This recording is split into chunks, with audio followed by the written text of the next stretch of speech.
就是说，平均数，我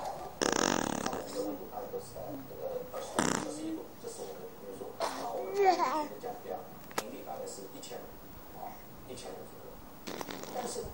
全球暖化以后，受到很大的冲击，我们的会发生3000，就是每一天下雨会下到300-400、400-500的这种时候，它的频率增加。所以五峰乡今年的这样子的极端气候，也是因为暖化